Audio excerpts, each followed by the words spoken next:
Hello. Yeah, money.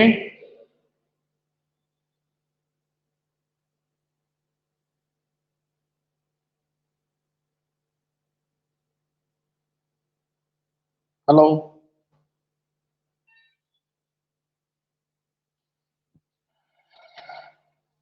Hello.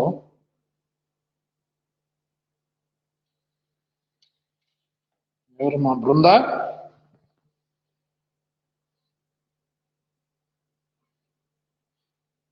Hello. చెప్పండి sir. చెప్తానమ్మా.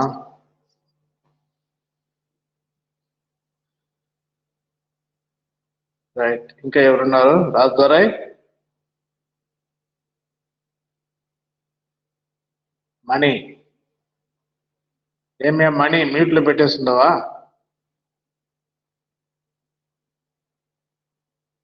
ఏం చెప్పామ్మా నేను క్లాస్లో? బృందా,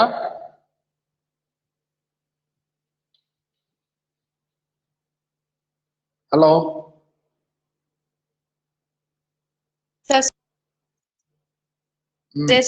ఏం చెప్పాను? స్టెబిలిటీ రేషియోస్ గురించి మొత్తం ఫైనాన్షియల్ రేషియోస్ లో liquidity ratios and stability ratios. So కాబట్టి మనం ఇక్కడ లిక్విడిటీ రేషియోస్ కింద current ratio is equal to current assets minus current liabilities. దాన్నే వర్కింగ్ క్యాపిటల్ రేషియో కూడా అంటాం. వర్కింగ్ క్యాపిటల్ రేషియో నిర్వహణ మూలధన నిష్పత్తి. నెక్స్ట్ అలాగే ద్రవ్యత్వ నిష్పత్తి, దీన్నే liquid ratio or acid test ratio, లేదా ఇంకా మనం శీఘ్ర నిష్పత్తి. ఓకే, ఏంటి ఈ liquid ratio is equal to liquid assets by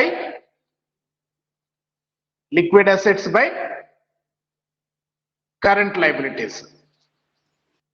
liquid assets by current liabilities. So కాబట్టి లిక్విడ్ అసెట్స్, కరెంట్ అసెట్స్ కి లిక్విడ్ అసెట్స్ కి ఏంది డిఫరెన్స్ అంటే ఇక్కడ ఓన్లీ స్టాక్ ను మాత్రమే అవాయిడ్ చేయడం, ఎగ్జాంప్షన్ దాన్ని మాత్రమే మనము పక్కన పెడతాం. ఎందుకంటే స్టాక్ అనేది మనము తిరిగి దానికి నగదులోనికి మార్చుకోవడానికి ఎక్కువ సమయం పడుతుంది కనుక అది మళ్ళీ స్టాక్ ఉన్నింది అనుకోండి, దాన్ని మెటీరియల్ ని వస్తువుగా ఉత్పత్తి చేయాలి, దాన్ని అమ్మాలి, తర్వాత మనకు నగదుగా వసూలు కావాలంటే లేట్ ప్రాసెస్. కాబట్టి మనకి ఇక్కడ లిక్విడ్ అసెట్స్ అంటే కొన్ని సందర్భాల్లో ముందుగా చెల్లించినటువంటి ఖర్చులు కూడా మనము తీసేస్తాం. అవి తప్ప రిమైనింగ్ కరెంట్ అసెట్స్ అన్ని కూడా మనకు లిక్విడ్ అసెట్స్ అంటాం. ఓకేనా? సో కాబట్టి ఇక్కడ కరెంట్ లయబిలిటీస్ అని వేసుకోవచ్చు. లిక్విడ్ లయబిలిటీస్, ద్రవ్యత్వ అప్పులు అంటే ఇక్కడ మనకు ఓవర్ డ్రాఫ్ట్ ని మినహాయించుకొని రిమైనింగ్ వాటిని మనం ఇక్కడ ద్రవ్యత్వ అప్పులుగా చెప్పుకోవచ్చు. అలాగే నెక్స్ట్ వచ్చేసి పరమ ద్రవ్యత్వ నిష్పత్తి, దీన్నే మనము అబ్సొల్యూట్ లిక్విడ్ రేషియో అన్నాము. Absolute liquid ratio.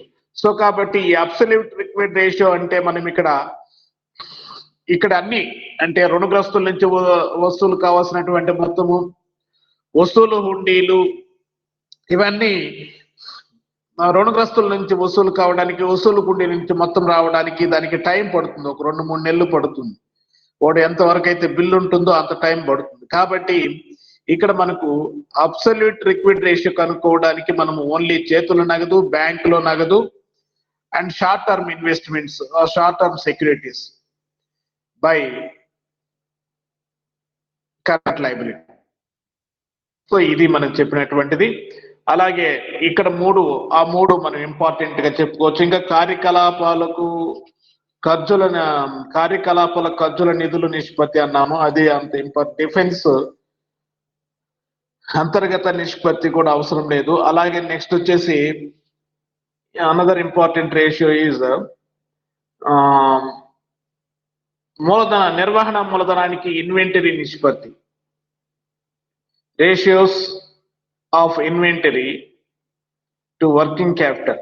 సో కాబట్టి ఎందుకంటే ఇది ఇంపార్టెంట్ ఎందుకంటే వర్కింగ్ క్యాపిటల్లో ఇన్వెంటరీ అనేది ఎంత శాతంలో వాళ్ళు టోటల్ వర్కింగ్ క్యాపిటల్లో పూర్తిగా మొత్తం వర్కింగ్ క్యాపిటల్ మొత్తం వాడు సరుకులు స్టాక్ మొత్తం వెచ్చించారనుకోండి, ఇన్వెంటరీకి ఖర్చు పెట్టాడు అనుకోండి, రిమైనింగ్ రోజువారీ డే టు డే ఆపరేషన్స్ కొరకు అనేకమైనటువంటి అవసరాల కొరకు మనకు నగదు కావాల్సి వస్తుంది, నిర్వహణ మూలధనం కావాల్సి వస్తుంది. కాబట్టి అందువల్ల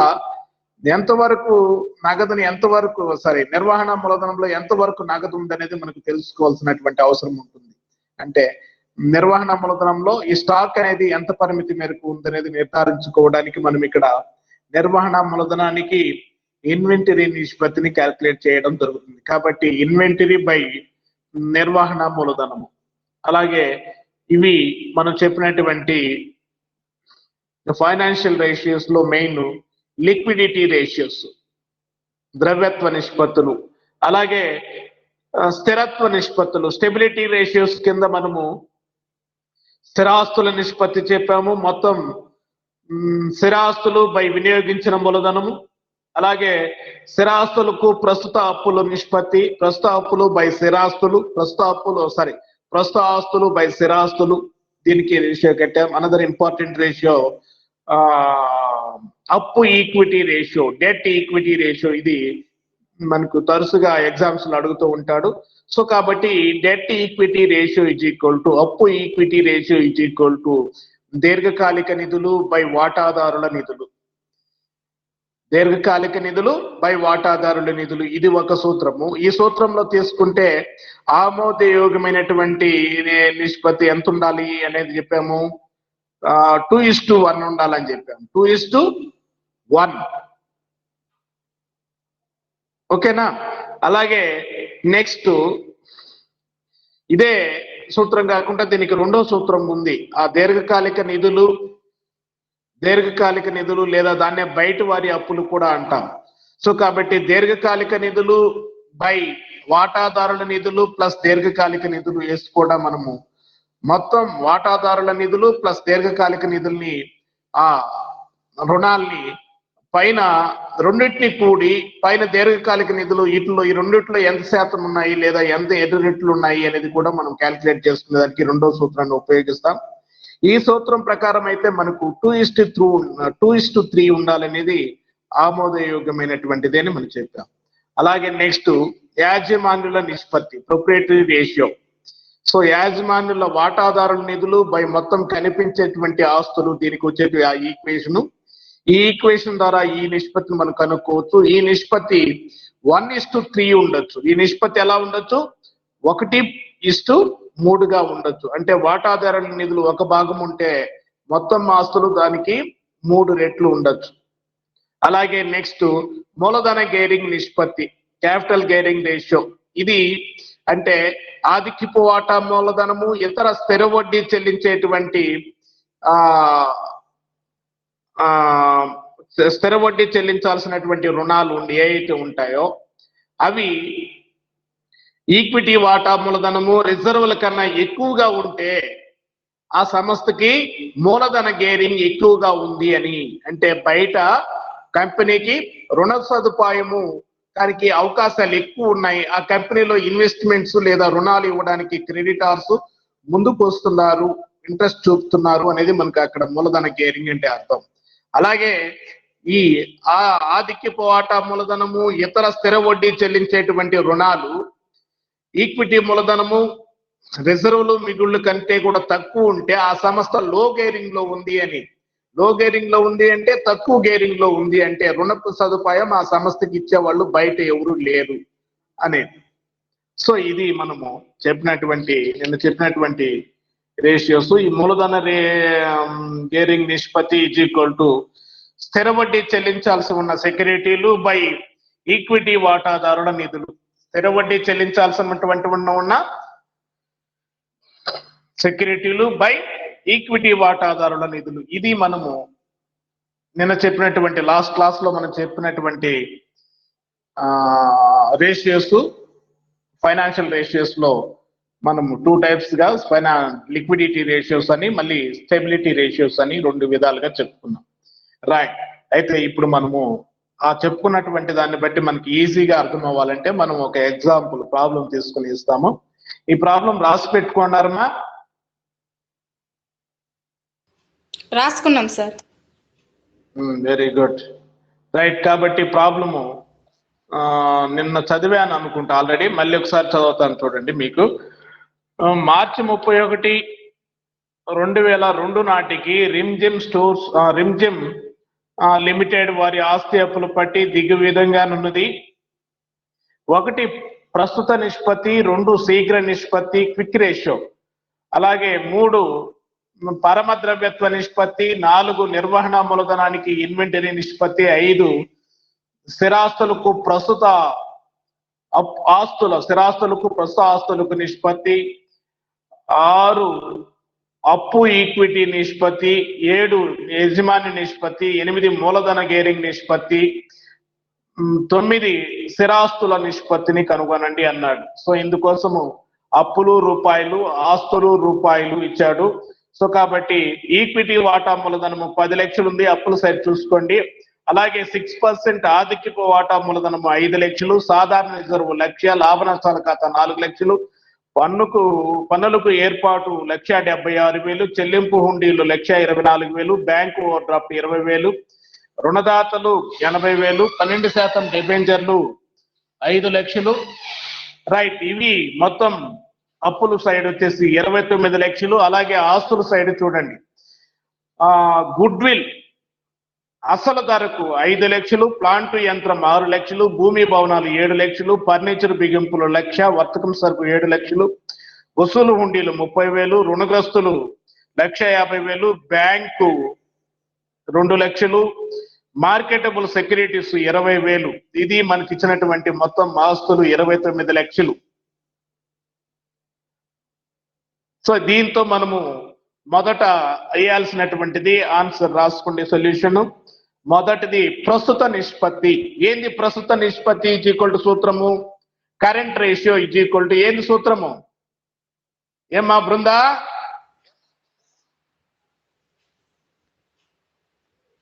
ఏమ్మా పునీత చెప్పమా? నేను నిద్రపోతున్నట్టుకుందా? Current assets by current liabilities sir. Current assets by current liabilities. So కాబట్టి ఇక్కడ మనకు ఇచ్చినటువంటి బ్యాలెన్స్ షీట్ రాసుకున్నారా?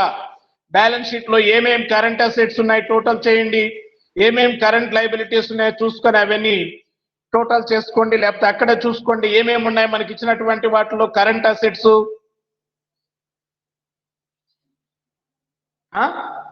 ఏమున్నాయి అక్కడ కరెంట్ అసెట్స్?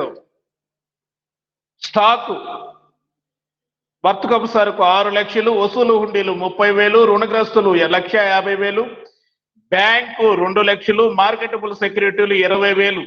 ఆడ వరకు టోటల్ చేయండి. ఆడ వరకు టోటల్ చేస్తే ఎన్ని లక్షలు అవుతుంది చూడండి. 6, 8, 10 లక్షలు అవుతుంది అనుకుంటాను. టోటల్ చేస్తారా? నిద్రపోతా ఉన్నారా?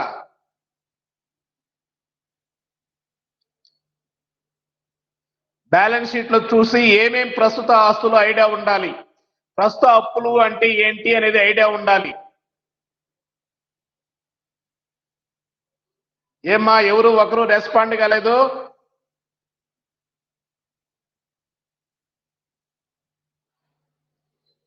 హలో. 10 lakhs వచ్చింది సార్. 10 లక్షలు ఏమేం తీసుకుంది? వర్తకం సరుకు 6 లక్షలు, వసూలు హుండీలు 30,000, 6,30,000, రుణగ్రస్తులు 1,50,000. సో కాబట్టి 7,80,000, 7 లక్షలు, బ్యాంక్ వచ్చేసి 2 లక్షలు. సో కాబట్టి 9,80,000. మార్కెటబుల్ సెక్యూరిటీలు 20,000 మొత్తం 10 లక్షలు. సో అది ప్రస్తుత ఆస్తులు. అలాగే ప్రస్తుత అప్పులు కింద చూడండి. ప్రస్తుత అప్పులు ఏమేమి ఉన్నాయి? ప్రస్తుత అప్పులు? పన్ను ఏర్పాట్లు, చెల్లింపు హుండీలు, బ్యాంక్ ఓవర్ డ్రాఫ్ట్, రుణదాతలు. మనకి ఐడియా ఉంటే కదా ఏమేమి ప్రస్తుత ఆస్తులు, ప్రస్తుత అప్పులు అనేటివి. పన్ను ఏర్పాట్లు 1,76,000, అలాగే చెల్లింపు హుండీలు 1,24,000, ఆ రెండు 3 లక్షలు, బ్యాంక్ ఓవర్ డ్రాఫ్ట్ 20,000, రుణదాతలు 80,000, ఇది 1 లక్ష, మొత్తం 4 లక్షలు. సో కాబట్టి సూత్రం రాసుకున్నారా? Current ratio is equal to ప్రస్తుత నిష్పత్తి ఈజ్ ఈక్వల్ టు ఏంది సూత్రము? ప్రస్తుత ఆస్తులు బై ప్రస్తుత అప్పులు. ప్రస్తుత ఆస్తులు బై ప్రస్తుత అప్పులు. కాబట్టి 10 లక్షలు బై 4 లక్షలు ఈజ్ ఈక్వల్ టు ఎంత వస్తుంది నిష్పత్తి? చూడండి, నిష్పత్తి కట్టండి. 4తో సున్నాలన్నీ కొట్టేసి 4తో 10ని పైన కింద 4 సున్నాలు ఉన్నాయి, పైన కూడా 4 సున్నాలు కొట్టేసుకుంటే మీకు కింద 4 ఉంటుంది, పైన 10 ఉంటుంది.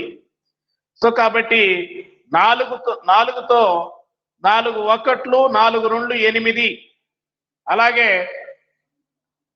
4 2.5 2.5:1 వస్తుంది. 2.5:1 2. చెప్పండి సార్ అంటే అది మళ్ళీ రెస్పాండ్ కదా అని నిద్రపోతా ఉంటది. మళ్ళీ అడిగితే అనేక నిదా అర్థం అవుతూ ఉంది సార్, చెప్పేటప్పుడు ఇనేది లే.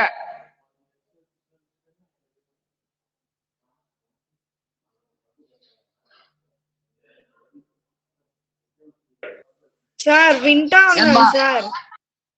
ఎంత వస్తుంది చెప్పాలి కదా, మళ్ళీ ఎంత వస్తుంది? 10 లక్షలు బై 4 లక్షలు వేస్తే ఎంత వస్తుంది? 2.5. చెప్పాలి కదా మరి. 2.5:1. సో కాబట్టి ప్రస్తుత అప్పులు 1 రెట్టు ఉంటే దానికి 2.5 రెట్లు, 2.5 రెట్లు అనేటివి మనకి ఇక్కడ ప్రస్తుత ఆస్తులు ఉన్నాయి. 2.5 రెట్లు ప్రస్తుత ఆస్తులు ఉంటే దాంట్లో 1 రెట్టు అంటే 4 లక్షలు ప్రస్తుత అప్పులున్నాయి. అర్థమవుతుందా? సో కాబట్టి పైన మనము ప్రస్తుత మీకు ఏది ముందు ఏది వెనకని డౌట్ రావచ్చు. మనము పైన ఏదైతే వేస్తున్నామో, పైన ఏమేసాము? కరెంట్ అసెట్స్ వేసాం ఫస్ట్, కింద కరెంట్ లయబిలిటీ వేసాం. కాబట్టి ఫస్ట్ దానికి ఫస్ట్ రేషియో మనం రేషియో కట్టినప్పుడు 2:5:1 అని రాస్తాం. పైన ఉంది కాబట్టి ఫస్ట్ దానికి రాసి కింద దానికి తర్వాత ఇష్టు పెట్టిన తర్వాత రెండో దానికి రాస్తాం. ఓకేనా? సో అది ప్రస్తుత నిష్పత్తి. Current ratio is equal to ఎంత వచ్చింది? 2.5:1. నెక్స్ట్ రెండోది ఏమడిగాడు? శీఘ్ర నిష్పత్తి, quick ratio. Quick ratio is equal to సూత్రం ఏంటి? Quick assets by current liabilities. Quick assets by దీనికి 2 సూత్రాలు చెప్పాము. Quick assets by quick liabilities కూడా వేసుకోవచ్చు. Quick assets by quick liabilities. ద్రవ్యత్వ ఆస్తులు బై ద్రవ్యత్వ అప్పులు. సో కాబట్టి ద్రవ్యత్వ ఆస్తులు అంటే ఏమేమి ఉన్నాయి చూడండి. ద్రవ్యత్వ ఆస్తులు స్టాక్ తీసేసి రిమైనింగ్ స్టాక్ మొత్తం 10 లక్షల్లో స్టాక్ ఎంత ఉంది అంటే 6 లక్షలు ఉంది. స్టాక్ తీసేస్తే ఏమియా మణి ఉన్నాడా? జాయిన్ అయ్యేసి వెళ్ళాడా? హలో, మొన్న అడిగా టాపిక్ రాకముందే, ఏం sir difference between current assets and liquid assets అని చెప్పేది చూడు. సో కాబట్టి టోటల్ 10 lakhs లో స్టాక్ 6 lakhs తీసేస్తే రిమైనింగ్ ఎంత ఉంది? 4 lakhs వస్తుంది. ఇక్కడ current liquid assets by liquid liabilities. Liquid assets by liquid liabilities అంటే 4 lakhs లిక్విడ్ అసెట్స్ వచ్చాయి. లిక్విడ్ లయబిలిటీస్ కనుక్కోవాలంటే టోటల్ కరెంట్ లయబిలిటీస్ ఎంత వచ్చాయి మనకి 4 lakhs వచ్చాయి. 4 lakhs లో బ్యాంక్ ఓడి లెస్ చేయండి. బ్యాంక్ ఓడి ఎంత ఉంది 20,000 ఉంది, 20,000 ఉంది. 20,000 లెస్ చేస్తే 4 లక్షల నుంచి 3,80,000. 3 సో కాబట్టి నిష్పత్తి కట్టండి. రైట్. కాబట్టి 4 lakhs బై 3 లక్షల 4 lakhs బై 3,80,000 4 లక్షలు బై 3,80,000 ఈజ్ ఈక్వల్ టు ఎంత నిష్పత్తి ఉంది కట్టండి.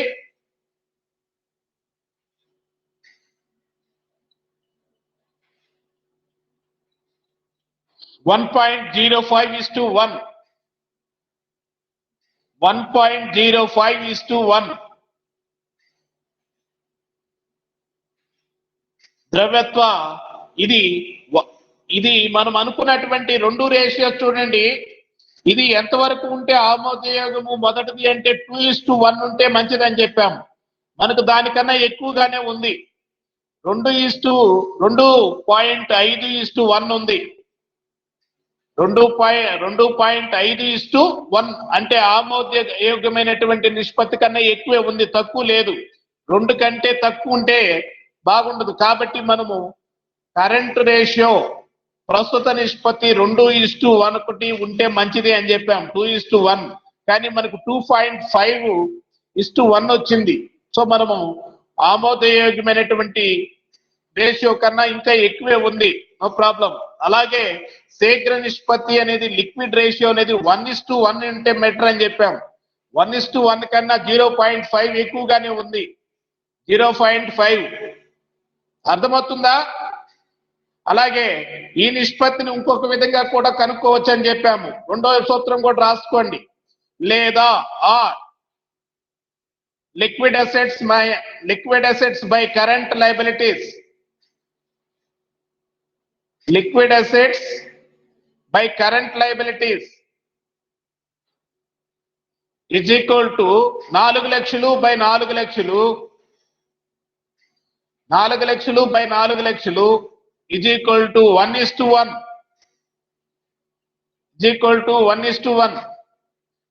ద్రవ్యత్వ ఆస్తులు బై ప్రస్తుత అప్పులు ఈజ్ ఈక్వల్ టు అంటే అప్పుడు 4 లక్షలు బై 4 లక్షలు ఈజ్ ఈక్వల్ టు 1:1. సో కాబట్టి ప్రస్తుత ఆస్తులు ఎంత ఉన్నాయో ప్రస్తుత అప్పులు కూడా అంతే ఉన్నాయి. అర్థమైందా ఈ 2 ఈక్వేషన్స్ లో?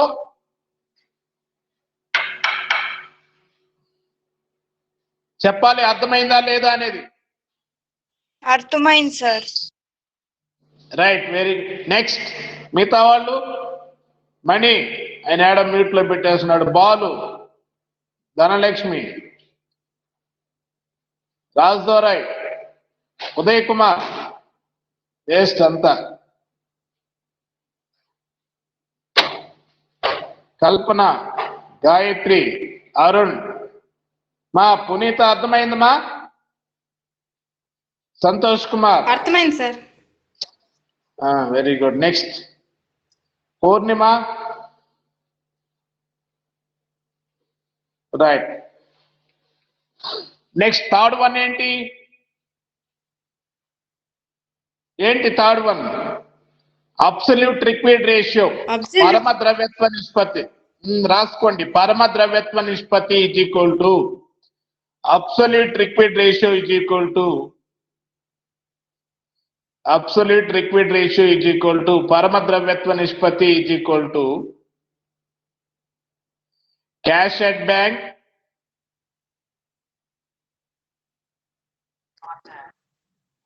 ప్లస్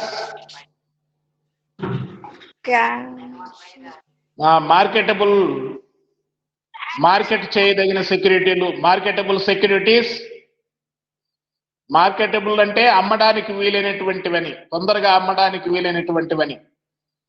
బ్యాంకులో నగదు, చేతిలో నగదు ఉంటే కూడా తీసుకోవచ్చు. ఇక్కడ లేదు కాబట్టి మనం వేసుకోలేదు. ఓన్లీ బ్యాంకులో నగదు, cash at bank plus marketable securities, market చేయదగిన సెక్యూరిటీలు బై ప్రస్తుత అప్పులు బై కరెంట్ లయబిలిటీస్.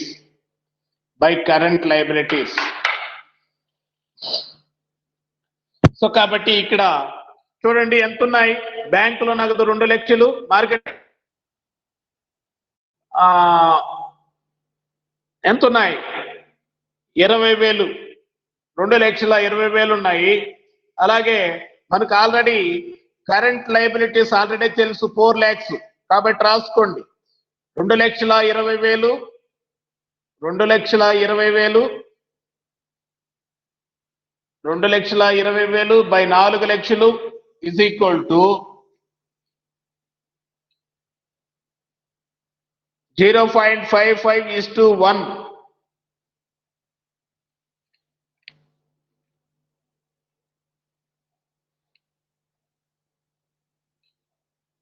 జీరో 0.55:1. ఇది స్టాండర్డ్ రేషియో. ఎంత చెప్పాము? అబ్సల్యూట్ లిక్విడ్ రేషియో ఎంత ఉంటే బాగుంటుందని చెప్పామా పునీత? ఎంత ఉంటే బాగుంటుందన్నాము? 1:2 ఉండాలి. ఇక్కడ 1:0.55 ఉంది. అంటే 2:1 ఉన్నా, 1:2 ఉన్నా, లేదా 0.55:1 ఉన్నా ఒకటే కదా. ఒకటిలో సగమైనా అంతే, 2లో ఒకటైనా సగమే కదమ్మా. సో మనం అనుకున్నటువంటి రేషియోకి తక్కువగా ఏం లేదు ఇక్కడ కూడా. అంటే ఈ absolute assets, absolute liquid assets ఎంతైతే ఉన్నాయో దానికి 2 భాగాలు ఉండాలి. అందులో 2 భాగాలే కదా ఉన్నాయి మనకి. ఇక్కడ 2,20,000 ఉంటే ఇక్కడ మనకు 4 లక్షలు ఉంది. ఎంత ఉంది? 4 లక్షలు ఉంది. అంటే మనకు 0.55 0.55 వచ్చింది. 1:1 1:2 అన్నా 0.55 అంటే 1లో సగము. 1 అన్నా ఒకటే కదా అని నేను అడుగుతున్నాను. అవునా కాదా? 1:2 అన్నా 0.55:1 అన్నా 2 ఒకటే. ఇది సగమే అది సగమే కదా. 2 భాగాల్లో ఒకటన్నా, ఒక భాగంలో సగము అన్నా 2.5% కదా. ఏమ్మా ఎవరు రెస్పాండ్ గారు? Yes sir. ఏదైనా ఒకటే కదా. 2 భాగాల్లో ఒక భాగమైనా 50% వస్తుంది. ఒక దాంట్లో 50% అన్నా మనకు 0.55 వస్తుంది. 0.55 సార్. 0.5 వస్తుంది, కానీ 55 ఎక్కువే ఉంది, తక్కువేం లేదు. రైట్. సో అది నెక్స్ట్ 4th వన్ ఏమడిగాడు? 4th వన్ ఏమడిగాడు? Ratio of inventory to working capital sir. Right. నిర్వహణ మూలధనానికి ఇన్వెంటరీ నిష్పత్తి. నిర్వహణ మూలధనం ఎంత ఉంది కనుక్కోలే. ఎలా కనుక్కుంటాము నిర్వహణ మూలధనాన్ని?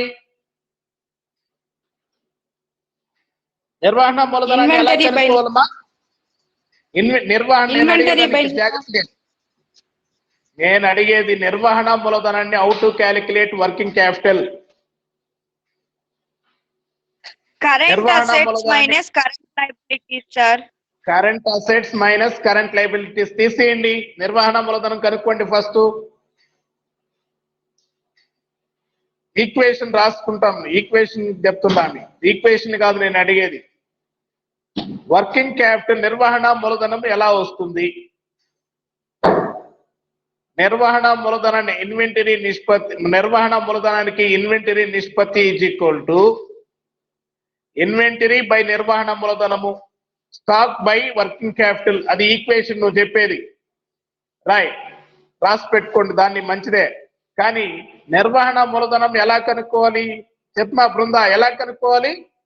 నిర్వహణ మూలధనం is equal to current assets minus current liabilities. Current assets మనకు తెలుసు ఎంత వచ్చాయి. Current assets 10 lakhs minus 4 lakhs. 10 లక్షల్లో నుంచి 4 లక్షలు తీసేస్తే working capital is equal to ఎంత ఉంది? ఎంత 6 ఉందమ్మా? lakhs. 6 lakhs working capital, right. అలాగే ఇన్వెంటరీ, డైరెక్ట్ గా ఇన్వెంటరీ ఇచ్చున్నాడు. డైరెక్ట్ గా ఇన్వెంటరీ ఎంత ఉంది? స్టాక్ అండ్ ట్రేడ్ వర్తకపు సరుకు ఎంత ఉంది? ఎంత ఉంది? బ్యాలెన్స్ షీట్ లో చూడండి 6 lakhs ఉంది. సో కాబట్టి మీరు ఇన్వెంటరీకి సూత్రం అది రాసుకోనంటే నిర్వహణ మూలధనానికి ఇన్వెంటరీ నిష్పత్తి is equal to inventory by నిర్వహణ మూలధనము ఈజ్ ఈక్వల్ టు వేసుకొని అది రాసుకొని ఇన్వెంటరీ బై నిర్వహణ మూలధనము ఈజ్ ఈక్వల్ టు పెట్టి 6 లక్షలు బై 6 లక్షలు is equal to 1:1. 1. 1:,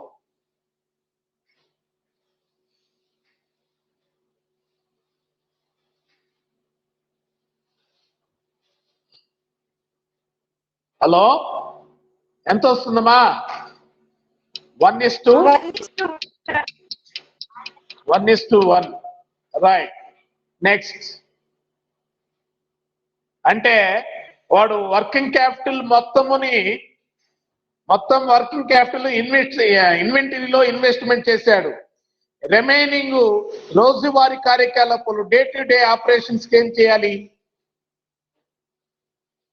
so total working capital 6 lakhs ఉంటే ఇన్వెంటరీ కూడా 6 lakhs ఉంది. సో కాబట్టి వాడు మొత్తము వర్కింగ్ క్యాపిటల్ చర మూలధనాన్ని, నిర్వహణ మూలధనాన్ని ఇన్వెంటరీలో ఇన్వెస్ట్మెంట్ చేస్తే రిమైనింగ్ మిగతా రోజు డే టు డే ఆపరేషన్స్ ఉంటాయి కదా, స్టేషనరీ కావాలి, జీతాలు, వేతనాలు ఇవన్నీ ఉంటాయి కదా. సో కాబట్టి అది పరిస్థితి. ఓకేనా? Next 5th one ఏమడిగాడు? స్థిరాస్తులకు ప్రస్తుత ఆస్తుల నిష్పత్తి రాసుకోండి. స్థిరాస్తులకు ప్రస్తుత ఆస్తులకు నిష్పత్తి.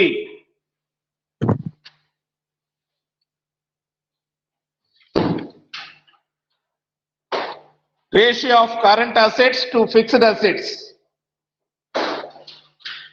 Ratio of current assets to fixed assets. ఏంటి సూత్రము?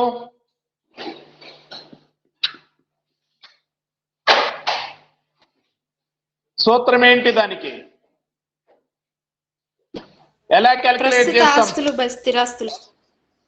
ప్రస్తుత ఆస్తులు బై స్థిరాస్తులు. Current assets by fixed assets. Current assets మనకి ఎంత ఉన్నాయి? 10 lakhs ఉన్నాయి మనకి తెలుసు. ఎంత ఉన్నాయి కరెంట్ అసెట్స్? 10 lakhs ఉన్నాయి మనకు తెలుసు. అలాగే ఫిక్స్డ్ అసెట్స్ ఎంత ఉన్నాయి చూడండి. ఫిక్స్డ్ అసెట్స్ ఎంత ఉన్నాయి? ఫిక్స్డ్ అసెట్స్ అంటే ఏమేమి వస్తాయి? Plant and machinery, land and buildings, furniture and fixtures. So ఆడ వరకు టోటల్ చేయండి. గుడ్ విల్ తీసుకోకూడదు. గుడ్ విల్ కూడా తీసుకోండా ఈడు? గుడ్ విల్ తో కూడా తీసుకోండి. Okay right. సో టోటల్ చేయండి. గుడ్ విల్ తో కూడా టోటల్ చేయండి. ఎందుకంటే గుడ్ విల్ అనేది కంటికి కనిపించినటువంటి ఆస్తి, ఇంటాంజిబుల్ అసెట్. సో కాబట్టి ఇది మనము ఒక్క సూత్రం కాడ మాత్రమే తీసుకోకూడదు. ఎక్కడంటే ప్రొప్రైటరీ రేషియో, యాజమాన్య నిష్పత్తి కనుక్కునేటప్పుడు మాత్రము వాటాదారుల నిధులు బై మొత్తం కనిపించే ఆస్తులు అన్నాం. కనిపించే ఆస్తులు అంటే అక్కడ గుడ్ విల్ లేకుండా తీసుకోవాలి. ఇక్కడ మొత్తం స్థిర ఆస్తులు అన్నాడు. Goodwill as per the రౌలండ్ ప్రకారము గుడ్ విల్ ఏంది అంటే సంస్థ యొక్క ప్రమేయం లేకుండా సంస్థకి అనతి కాలంలో లాభాలు తెచ్చిపెట్టేటువంటి ఇది ఒక స్థిరాస్తుకు ఉంటుంది. ఆ స్థిరాస్తుకు ఉండాల్సినటువంటి లక్షణం గుడ్ విల్ కూడా ఉంది కాబట్టి గుడ్ విల్ కూడా స్థిరాస్తుల్లో భాగము అన్నాడు. కాబట్టి మనం ఇక్కడ దాని ప్రకారం గుడ్ విల్ తీసుకుంటాం. కానీ ప్రొప్రైటరీ రేషియో, యజమానుల నిష్పత్తి కనుక్కునేటప్పుడు మాత్రం ఓన్లీ కనిపించేటువంటి ఆస్తులను మాత్రమే తీసుకోవాలి. ఓకేనా? సో కాబట్టి ఇక్కడ ఫిక్స్డ్ అసెట్స్ అంటే ఎంత వస్తుంది? టోటల్ చేయండి. ఎంత వస్తుంది fixed assets? Good will 19 19 laక్స్. lakhs, sir. So కాబట్టి 19 lakhs. రైట్. కరెంట్ అసెట్స్ ఎంత వచ్చాయి? కరెంట్ అసెట్స్ ప్రస్తుత ఆస్తులు 10 lakhs by 19 lakhs is equal to ఎంత ఉంది నిష్పత్తి అంటే 10:19 ఉంది. 10:19. 10:19. దీన్ని ఇంకా సింప్లిఫై చేయడానికి వీలు కాదు కాబట్టి జీరోస్ వరకు కొట్టేసి మనము 10:19 అని వేసుకున్నాం. పైన 4 zeros కింద 4 zeros కొట్టేస్తే పైన 10 కింద 19 ఉంది కాబట్టి 10:19 అన్నాం. అంటే 10 భాగాలు కనుక ప్రస్తుత ఆస్తులు ఉంటే అందులో దానికి 19 భాగాలు, అంటే ఒక భాగానికి దగ్గర దాపు 2 భాగాలు ప్రస్తుత ఆస్తులకి దగ్గర దాపు సుమారు 2 భాగాలు స్థిరాస్తులు అనేటివి ఉన్నాయి. 1:2 అనొచ్చు, కానీ ఇక్కడ తేడా వస్తుంది కాబట్టి మనం 10:19 అంటున్నాం. 10:19. ఓకేనా? రైట్. నెక్స్ట్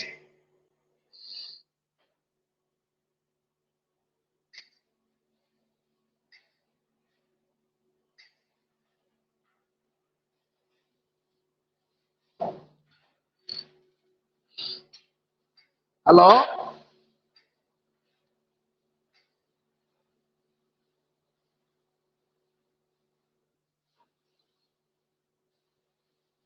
ఏమ్మా ఉన్నారా? ఏం ఉన్నాం చేస్తూ సార్. ఉన్నారు? మళ్ళీ ఏం వెంటనే రెస్పాండ్ కాకుండా మరి నెక్స్ట్ 6th one ఏంటి? అప్పు Net equity ఈక్విటీ ratio. నిష్పత్తి, డెట్ ఈక్విటీ రేషియో రాసుకోండి. Debt equity ratio is equal to ఏంటి సూత్రము? దీర్ఘకాలిక రుణాలు, లాంగ్ టర్మ్ లయబిలిటీస్ బై వాటాదారుల నిధులు, షేర్ హోల్డర్స్ ఫండ్స్, వాటాదారుల నిధులు. సో కాబట్టి ఇక్కడ దీర్ఘకాలిక రుణాలు ఏమేమి ఉన్నాయి చూడండి. దీర్ఘకాలిక రుణాలు ఏమేమి ఉన్నాయి?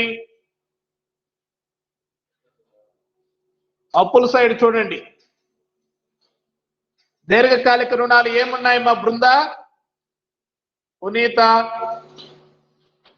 ఏమున్నాయి దీర్ఘకాలిక రుణాలు ఇక్కడ? బ్యాలెన్స్ షీట్ లో చూడండి. లాంగ్ టర్మ్ లయబిలిటీస్ ఏమున్నాయి, అలాగే వాటాదారుల నిధులు ఏమున్నాయి? 2 లయబిలిటీస్ సైడే ఏమేమున్నాయి మా? వాటాదారుల నిధులు ఏంది, లాంగ్ టర్మ్ లయబిలిటీస్ ఏంది ఇక్కడ? హలో సార్, వాటాదారుల నిధులు వచ్చి ఈక్విటీ, షేర్ క్యాపిటల్, ఆధిక్యపు మూలం.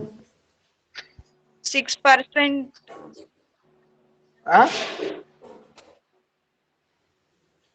వాటాదారుల నిధులు వచ్చేసి ఏమేమి వస్తున్నాయంటే ఏమేమి చెప్పినామా పునీత? ఈక్విటీ వాటా మూలధనము, ఆధిక్యపు వాటా మూలధనము, అంతేనా? నువ్వు చెప్పినా బృందా? వాటాదారుల నిధులు ఏంటి, దీర్ఘకాలిక రుణాలు ఏంటి, లాంగ్ టర్మ్ లయబిలిటీస్ ఏంటి, ఓనర్స్ ఫండ్స్ ఏంటి, లేదా షేర్ హోల్డర్స్ ఫండ్స్ ఏంటి? ఎవరికి క్లారిటీ ఉంది? చెప్తారా ఎవరైనా? ఏమా బృందా?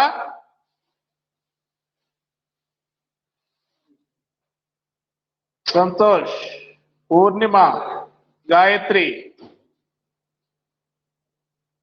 కల్పన, బాలు, ఉదయ్ కుమార్, గణేష్, సరిత, మణి, మహేంద్ర, రాజదొరై, బృంద, సుధాకర్, కె గణేష్. ఏంటి లాంగ్ టర్మ్ లయబిలిటీస్ అంటే ఏంది, ఓనర్స్ షేర్ హోల్డర్స్ ఫండ్స్ అంటే ఏంటి? సో ఇక్కడ మనం గుర్తుంచుకోవాల్సింది ఏంటి అంటే ఓనర్స్ ఫండ్స్ అంటే ఈక్విటీ వాటా మూలధనము, equity share capital, preference share capital, సాధారణ రిజర్వ్లు కూడా వాళ్ళవే. జనరల్ రిజర్వ్ కూడా ఎవరిది? అది ఈక్విటీ షేర్ హోల్డర్స్ ఫండ్స్ కిందకు వస్తుంది. లాభ నష్టాల ఖాతా కూడా వాళ్ళదే. లాభ నష్టాల ఖాతా, ప్రాఫిట్ అండ్ లాస్ అకౌంట్ లో ఉండేటువంటి బ్యాలెన్స్ కూడా వాళ్ళదే. సో కాబట్టి 7 వరకు ఓనర్స్ ఈక్విటీ అవుతుంది. అలాగే ఈ మొత్తం దాంట్లో మనకి ఇక్కడ మొత్తం వాళ్ళు కూడా ఒక రకంగా ప్రిఫరెన్స్ షేర్ హోల్డర్స్ కూడా కంపెనీలో పార్టిసిపేట్ చేసేటువంటి రైట్ లేకపోయినా అది కూడా మూలధనమే. ఈక్విటీ మూలధనము, అది ఆధిక్యపు వాటా మూలధనము.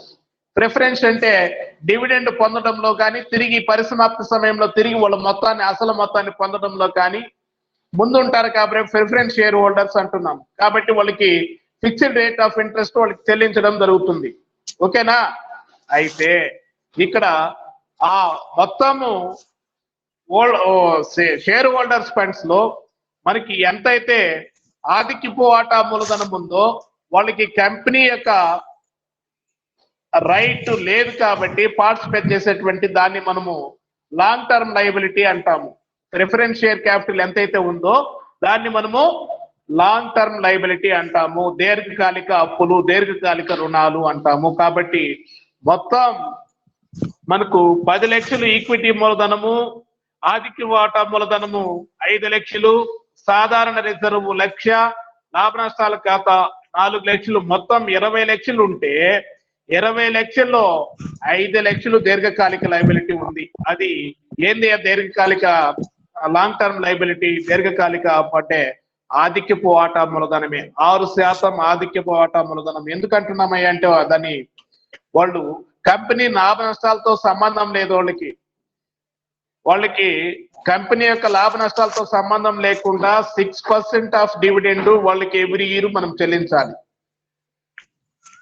ఓకేనా?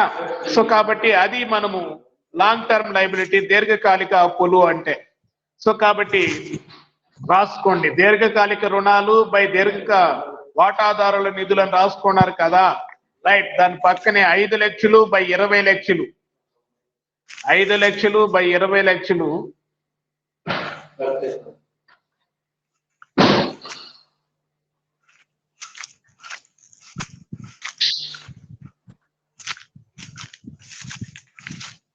రైట్. సారీ, ఇక్కడ ఈక్విటీ వాటా మూలధనం కాదు, ఆ డెబెంచర్స్ ఉంది చూడండి లాస్ట్ లో 12% డెబెంచర్స్. ఈక్విటీ వాటా మూలధనం కాదు. ఇక్కడ అవుట్ సైడర్స్ లయబిలిటీ అంటే, లాంగ్ టర్మ్ లయబిలిటీ అంటే వాళ్ళు కూడా కంపెనీ యజమానులు కాబట్టి 12% డెబెంచర్స్ ఉన్నాయి. అది లాంగ్ టర్మ్ లయబిలిటీ. సో కాబట్టి long term liability 5 lakhs by owners funds, share holders funds 20 lakhs is equal to ఎలా ఉంది నిష్పత్తి? కట్టండి. ఎలా ఉంది నిష్పత్తి? 5 లక్షలు బై 20 లక్షలు 0.25:1. 0.25:1. ఇక్కడ మీకు లాంగ్ టర్మ్ లయబిలిటీస్ అంటే ఓన్లీ డెబెంచర్స్ మాత్రమే. 12% డెబెంచర్స్ అని లాస్ట్ లో ఇచ్చున్నాడు చూడండి, దాన్ని మాత్రమే తీసుకోవాలి. అర్థమవుతుందా? అది ఫస్ట్ సూత్రం. దీనికి ఇంకొక సూత్రం కూడా చెప్పాం, సెకండ్ ఈక్వేషన్ కూడా ఉంది. ఏంది సెకండ్ ఈక్వేషన్? దీనికి సెకండ్ ఈక్వేషన్ ఏంది మా పునీత? దీర్ఘకాలిక నిధులు బై వాటాదారుల నిధులు plus long term liabilities plus right. ఆ సూత్రం ప్రకారం ఏంటి? దీర్ఘకాలిక long term liabilities by share holders funds plus long term liabilities, దీర్ఘకాలిక రుణాలు బై వాటాదారుల నిధులు ప్లస్ దీర్ఘకాలిక నిధులు, వాటాదారుల నిధులు ప్లస్ దీర్ఘకాలిక నిధులు ఇజ్ ఈక్వల్ టు ఆ సూత్రం ప్రకారం చేయండి. ఆ సూత్రం ప్రకారము అంటే ఇక్కడ ఆ పైన దీర్ఘకాలిక రుణాలు 5 లక్షలే ఉంటుంది, పై కింద ఈ వాటాదారుల నిధులకి ఆ దీర్ఘకాలిక రుణాలు కూడా కలిపితే మొత్తం 25 లక్షలు అవుతుంది. కాబట్టి 5 లక్షలు బై 25 లక్షలు 5 లక్షలు బై 25 లక్షలు ఇజ్ ఈక్వల్ టు ఎంత వస్తుంది? ఇజ్ ఈక్వల్ టు ఎంత వస్తుంది?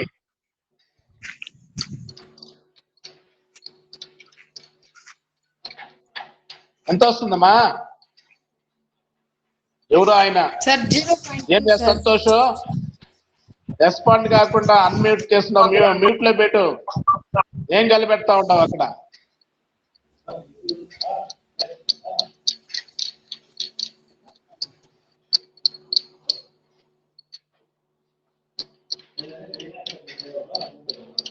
ఎంత వస్తుందమ్మా? 5 లక్షలు బై 25 లక్షలు 0.20 ఇస్టు 1. 0.20 ఇస్టు 1.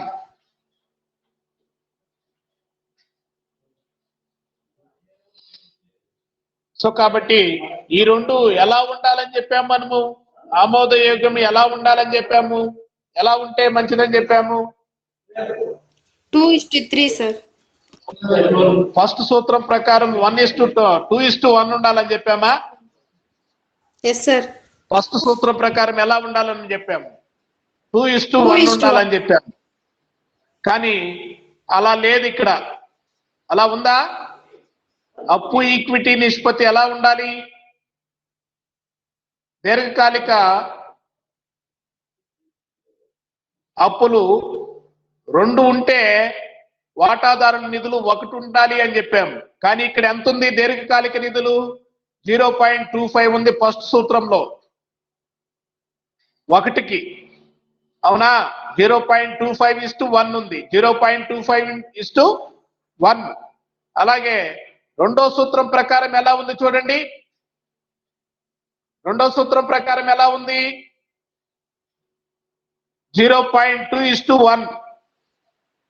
అది రెండో సూత్రం ప్రకారం అయితే ఎలా ఉండాలని చెప్పాము?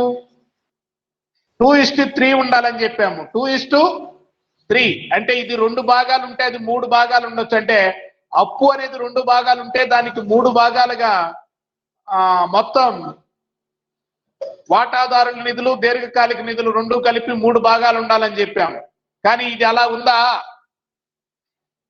అలా ఉందమ్మా? లేదు, ఇంకా తక్కువ ఉంది. అంటే ఇది 1 ఉంటే ఇది 0.33 ఉండాలి. ఇది 3 ఉంటే ఇది 2 ఉండాలి. అంటే ఇంకా ఎక్కువే ఉండాలి, కానీ తక్కువ ఉంది. ఇది మనకు స్టాండర్డ్ రేషియో ఎంత ఉండాలని చెప్పాము? రెండో సూత్రం ప్రకారం 2:3, ఫస్ట్ సూత్రం ప్రకారం 2:1 అన్నా. అంటే దీర్ఘకాలిక అప్పులు రుణాలు 2 భాగాలు ఉంటే అందులో 1 భాగం అనేది వాటాదారుల నిధులు ఉండాలి అనేది మనకు అక్కడ అర్థమవుతుంది.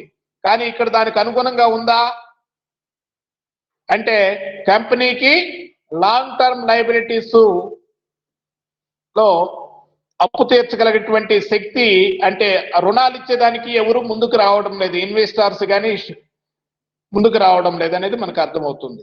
అలాగే నెక్స్ట్ రెండో సూత్రం ప్రకారం 2:3 ఉండాలని చెప్పాం. అంటే దీర్ఘకాలిక రుణాలు 2 భాగాలు ఉంటే అందులో 3 భాగాలు వాటాదారుల నిధులు దీర్ఘకాలిక రుణాలు అన్నాను. కానీ ఆ నిష్పత్తి ప్రకారం ఉందా? ఇది 1 ఉంటే ఇది ఇంకా తక్కువ ఉంది. అవునా? సో కాబట్టి ఇది మనం ఇక్కడ అర్థం చేసుకోవాల్సినటువంటిది. రేషియోస్ ఎవరైనా క్యాల్కులేట్ చేస్తారు, అక్కడ ఉండే నంబర్స్ వేసి క్యాల్కులేటర్ తో కొడితే ఎంత నిష్పత్తి ఉంది వస్తుంది మనకు. ఓకేనా? ప్రతిదానికి స్టాండర్డ్ రేషియో కన్నా ఎక్కువ వచ్చిందా తక్కువ వచ్చిందా అనేది మనము ఆలోచించుకుంటూ పోతే దాని గురించి మనకు అనాలిసిస్ చేసేదానికి, విశ్లేషణ చేసేదానికి మనకు వీలవుతుంది. రైట్. నెక్స్ట్ 7th వన్ ఏం అడిగాడు? యాజమాన్య నిష్పత్తి, ప్రొప్రైటరీ రేషియో. యాజమాన్య నిష్పత్తి, ప్రొప్రైటరీ రేషియో. సో కాబట్టి యాజమాన్య నిష్పత్తి ఈజ్ ఈక్వల్ టు ఏం సూత్రము? ఏందమ్మా యాజమాన్య నిష్పత్తి ఈజ్ ఈక్వల్ టు సూత్రము? రాసుకోండి. Share holders.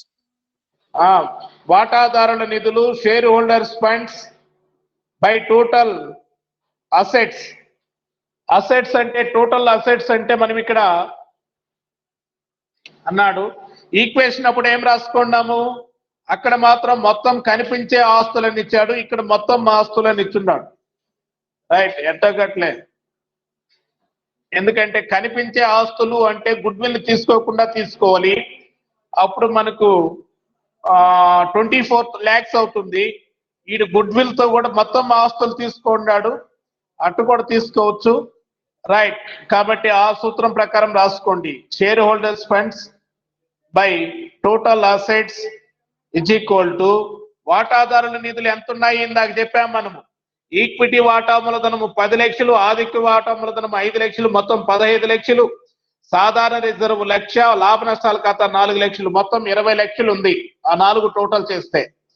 సో కాబట్టి అది వాటాదారుల నిధులు అంటే. సో ఇక్కడ ఆధిక్యపు వాటాదారులకి ప్రిఫరెన్స్ ఉంటుంది, అది ఒక రకంగా మూలధనమే. అయితే కంపెనీ మెయింటెనెన్స్ లో, కంపెనీ యొక్క నిర్వహణలో వాళ్ళకి ఎలాంటి రైట్ ఉండదు. కానీ మనం ఇక్కడ పేరుకి దాన్ని కూడా మూలధనమే అంటాం. కాబట్టి వాటాదారుల నిధులు అంటే దాన్ని కూడా తీసుకోవాలి. ఓకేనా? సో కాబట్టి 20 లక్షలు బై 29 లక్షలు.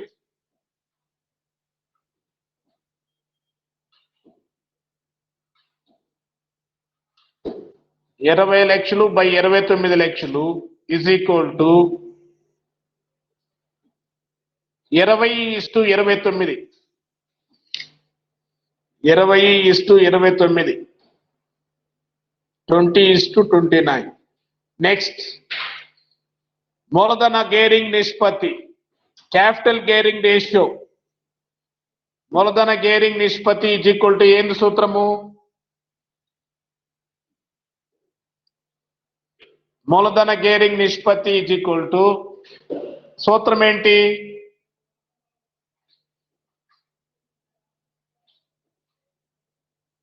నా టైం లేదు కానీ ఫాస్ట్ గా 11 అయింది, ఇంకో 2 రోజులు వేసేస్తే అయిపోతుంది ప్రాబ్లం. నిద్రపోతా ఉన్నారు. ఏంది సూత్రము? స్థిర వడ్డీ చెల్లించవలసి ఉన్న సెక్యూరిటీ బై ఈక్విటీ స్థిర వాటాదారుల వడ్డీ సెక్యూరిటీ చెల్లించాల్సినటువంటి వడ్డీలు అంటే స్థిర వడ్డీ ఎవరెవరికి చెల్లిస్తాము? స్థిర వడ్డీ లేదా డివిడెండ్ ఎవరెవరికి చెల్లిస్తాము? ఆధిక్యపు వాటాదారులకి, డిబెంచర్లకి. ఆ రెండు ఎంత ఉన్నాయి? డిబెంచర్లు 5 లక్షలు, ఆధిక్యపు వాటా మూలధనము 5 లక్షలు. సూత్రం రాసుకున్నారా? స్థిర వడ్డీ చెల్లించాల్సిన సెక్యూరిటీలు బై ఈక్విటీ వాటాదారుల ఈక్విటీ వాటా మూలధనము ప్లస్ రిజర్వులు మిగుళ్ళు. దీన్నే నెట్వర్త్ అంటాం మనం ఇంగ్లీష్ లో. అంటే నెట్వర్త్ అంటే ఓన్లీ ఈక్విటీ, మొత్తం వాటాదారుల నిధులు అంటే ఇక్కడ మనము equity share holders, preference share holders రెండు తీసుకుంటాము. ఓకేనా? కానీ మనకు నెట్వర్త్ యజమానుల నిధులు అంటే మాత్రము ఈక్విటీ వాటా మూలధనము ప్లస్ రిజర్వులు మిగుళ్ళు మాత్రమే తీసుకుంటాం. సో కాబట్టి అది సూత్రము. స్థిర వడ్డీ చెల్లించాల్సినటువంటి సెక్యూరిటీలు గుర్తుపెట్టుకోండాలి. స్థిర వడ్డీ చెల్లించాల్సిన సెక్యూరిటీలు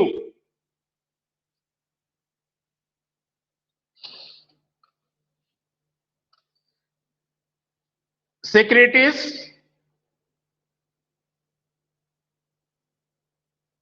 to be paid,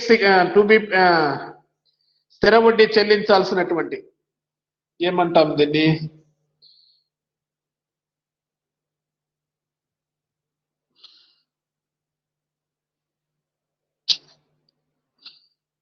fixed rate of interest.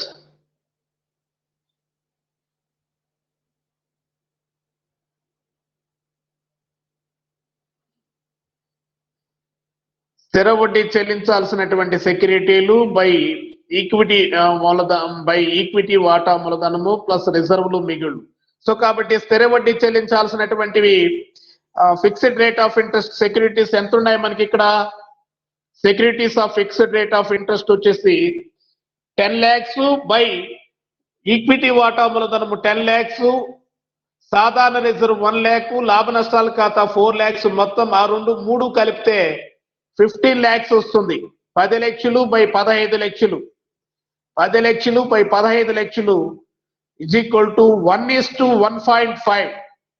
1:1.5. మూలధన గేరింగ్ నిష్పత్తి, క్యాపిటల్ గేరింగ్ నిష్పత్తి ఈజ్ ఈక్వల్ టు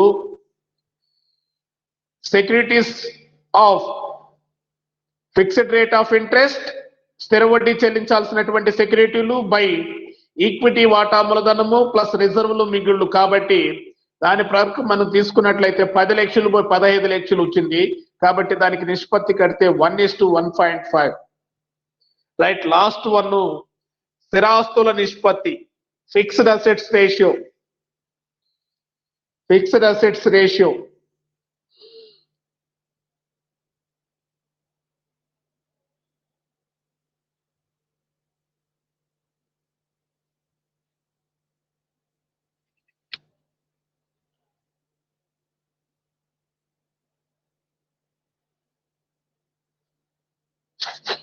స్థిరాస్తులు, దానికి సూత్రం ఏంటి? ఫిక్స్డ్ అసెట్స్ స్థిరాస్తులు బై వినియోగించిన మూలధనం by capital employed. Capital employed is equal to capital employed ఎలా వస్తుంది మనకు? క్యాపిటల్ ఎంప్లాయిడ్ రావాలి అంటే టోటల్ అసెట్స్ లో నుంచి మనకు ఇంటాంజిబుల్ అసెట్స్, గుడ్ విల్, కంటికి కనిపించినటువంటి ఆస్తి గుడ్ విల్ ని కనుక తీసేస్తే, కృత్రిమ ఆస్తులు ఇలా కంటికి కనిపించినటువంటి మొత్తం ఆస్తుల్లో నుంచి అవి తీసేస్తే మనకు వినియోగించినటువంటి మూలధనం వస్తుంది. కాబట్టి ఎంత వస్తుంది? వినియోగించిన